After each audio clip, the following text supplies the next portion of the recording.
โอเคสบายดีน้องๆและมูกันทุกคนเนาะน้องคนนี้ก็ถามมาว่า那不要呢老师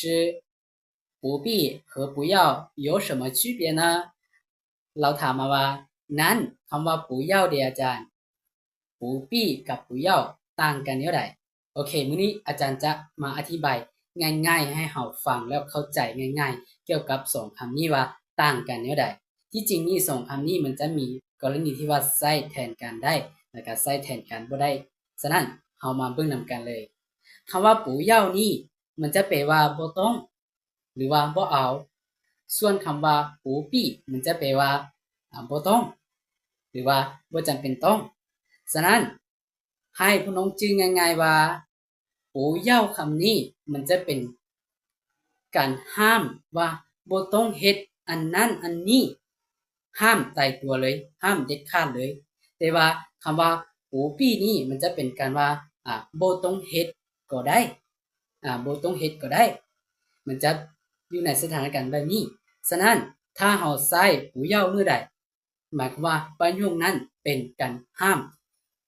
มบ่ให้เฮ็ดแต่ว่าปูปี้นี่บ่ได้ห้ามตายตัวบ่จำเป็นเฮ็ดก็ได้หมายความว่าเฮาจะเฮ็ดก็ได้โอเคเฮามาเบิ่งประโยคตัวอย่างเพื่อให้เข้าใจตัวอย่างประโยคที่ว่าใช้แทนกันทาง不要กับ不必ตัวอย่างว่านี่不要来了นี่不要来了กับคำว่านี่不必来了นี่不必来了สองประโยคนี้มันก็แปลว่าเจ้าบ่ต้องมาแล้วแต่ว่าเอามาเบิ่งนี่不要来了มันจะเป็นการสร้างหรือว่าเว้าตรงๆว่าบ่ต้องมาแล้วห้ามมาเด้อแล้วส่วนคำว่าปุยปี้นี่ปุยปี้หลายละคำนี้เอาเบิ่งแล้วมันจะเป็นการเว้าแบบสุภาพกว่าแล้วก็มันจะหมายถึงว่าเจ้าบ่จำเป็นมาก็ได้เป็นแบบนี้แล้วเฮาเบิ่งประโยคที่2ที่ว่าใช้แทนกันบ่ได้ประโยคที่2นี่ก็คือ你不要玩手机你不要玩手机เจ้าบ่ต้องลิ้นโทรศัพท์ประโยคนี้เป็นการห้ามฉะนั้นเฮาจะใช้คำว่า不要ได้แต่เฮาจะใช้คำว่า不必บ่ได้ในกรณีนี้你不必玩手机你不必玩手机คำนี้มันจะแปลแล้วความหมายมันจะแปลกๆเฮาฟังแล้วจะแปลกๆความหมายก็คือเจ้าบ่จำเป็นต้องลิ้นโทรศัพท์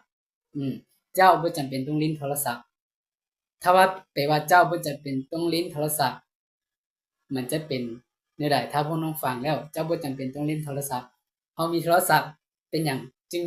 บ่ลิ้นเนาะต้องลิ้นแน่นอนแต่ว่าคำว่าปู่เย้านี่หมายความว่าห้ามเด็ดขาดตัวอย่างว่าพ่อแม่เห็นลูกลิ้นแต่โทรศัพท์บ่ตั้งใจเรียนหนังสือจะใช้คำว่าปู่เย้านี่ปู่เย้าหวาน手机เจ้าบ่ต้องลิ้นโทรศัพท์